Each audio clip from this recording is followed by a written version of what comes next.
Back in the early 1900s in St. Petersburg, Florida, green benches similar to this one basically told people who looked like me, you need to keep it moving. Now the term green bench is the name of a Black-owned brewery that's reclaiming that history and turning it into something powerful.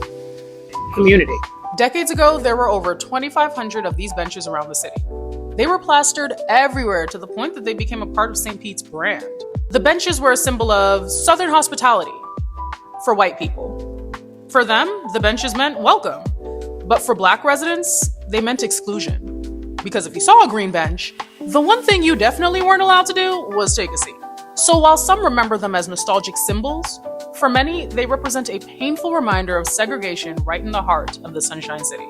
Fast forward to now, and Green Bench means something very different, because the Green Bench Brewing Company is Black-owned. And Khris Johnson, the co-owner and founder, says they chose that name intentionally. Because for some people, those benches were just a cute little place to sit. But for Black residents, they were another reminder of how America viewed us.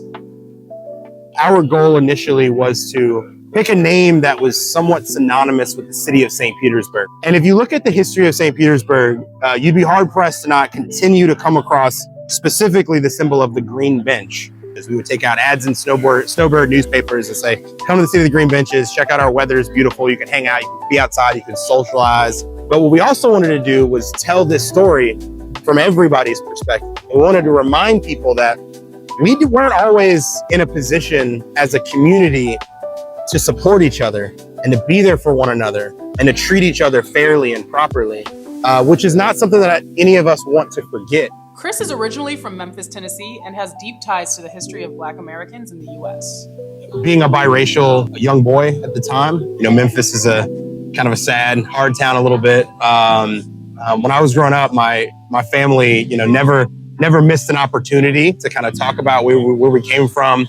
And more importantly, like what we had to go through as a people and as a family to be in the positions that we are now. The beauty now is that I'm in a position along with a lot of other people who have similar stories to help those that want to enter this industry. Khris has been putting in work to diversify the beer industry as a whole.